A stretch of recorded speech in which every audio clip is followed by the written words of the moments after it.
Good morning, pre-K and kindergarten. This week we are going to be focusing on creative painting with mom and dad at home, which is very exciting because now we can get the parents involved and you guys can do big projects together. Today we are actually going to start with a project we already did in school, but a lot of the parents thought it was really super cool. They wanted to know how it was done and how they could do it themselves at home. So today we are going to be working on food dye marbling. So the materials you're going to need today are pretty specific. First, you're definitely going to need a almost new can of men's shaving cream, or you can use ladies shaving cream as long as it doesn't have any color to it. It needs to be white. Second, you're also going to need a box of food coloring. I do prefer to use the little liquid droppers. These are so much easier to use for this project instead of the gel cups. When you use the gel cups, it's really hard to scoop out and place the color where you want it to go, whereas the liquid dropper, you can just drop it down where you feel it looks best. So make sure you have your food color, your white shaving cream. You're going to need a disposable pan, not something that you cook in because you are going to be putting shaving cream in it and food color. But I like the throwaway ones. They're super easy to use. They're very lightweight, and if they get destroyed, it's not a big deal. They cost $1 at the store. And you're also going to need a piece of paper. Now, your paper cannot be construction paper. It needs to be more of a printer paper or a poster paper, cardstock, something that's a little bit heavier than what you usually use when we do our art projects and when we do drawings and stuff like that. So you want to make sure it's something that's a little bit heavier. I have here a piece of printer paper, which is kind of in between mixed media, cardstock. It's very similar to those two. So step number 1, if you would prefer your child to wear gloves or if you want to wear gloves, now's the time to put them on because it's going to get messy. You're going to take your pan, and the first step is to layer. You're going to do an up and down zigzag pattern using your shaving cream. So I'm going to spray in, and I want to go up and down. As you can see, it's starting to make lines, and that's what you want to happen. You want to make up and down lines.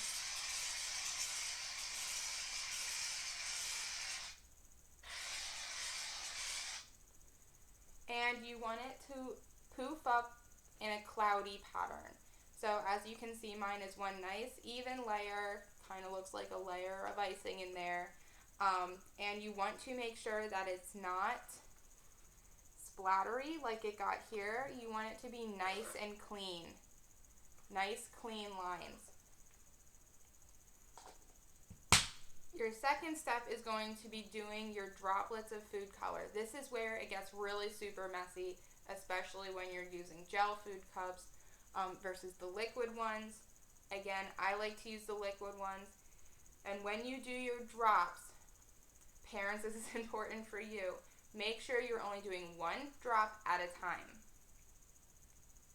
So, I'm going to start with my blue, and I'm going to drop my colors scattered about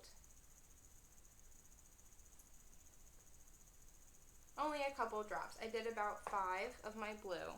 I don't want to overdo it because then you're going to be adding more colors, and the more darker colors you have, those are the ones that are going to be more prominent and overtake your lighter colors such as your yellow and your reds. So next I'm going to do my green, and I am going to scatter them in different areas, not in the same area I already put my blue. So did 4 drops of green. Next I'm going to do red, and then I'm going to do yellow because that is the lightest color. So red I'm also going to scatter. all about in different areas,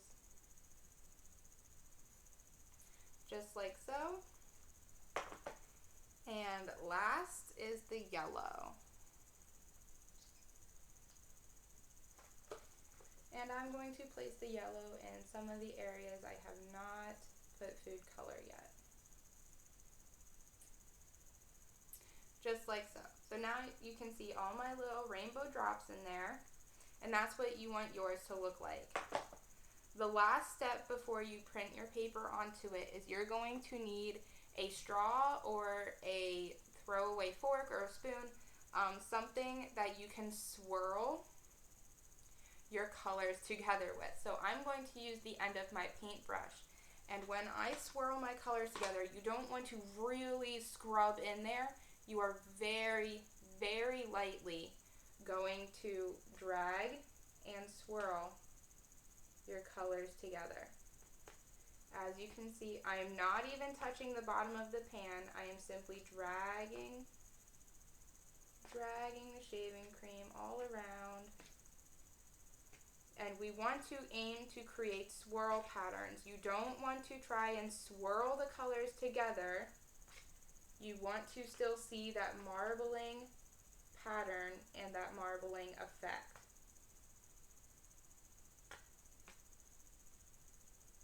Okay, so just like so, now I have my marbling pattern all done.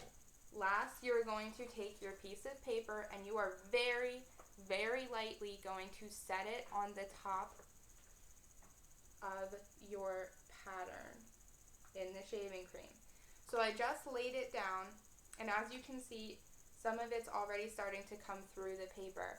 Now you want to very lightly, and I mean very lightly, rub, just like you're petting a kitty, which is what I told the kids, very lightly rub your fingers along that piece of paper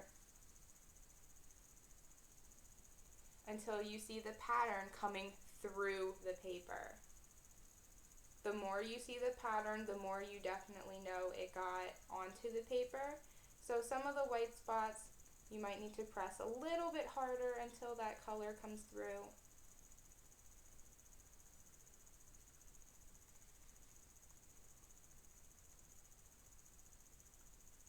Now at the very end, you're going to peel the paper off.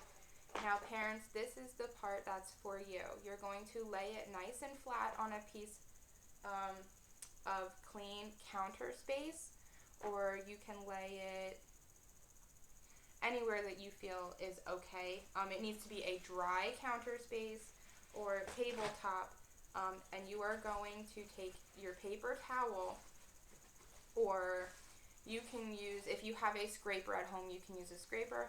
I don't have a scraper here.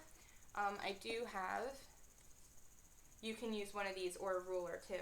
You're going to slide from one edge of the paper to the other, all of the shaving cream off of that piece of paper.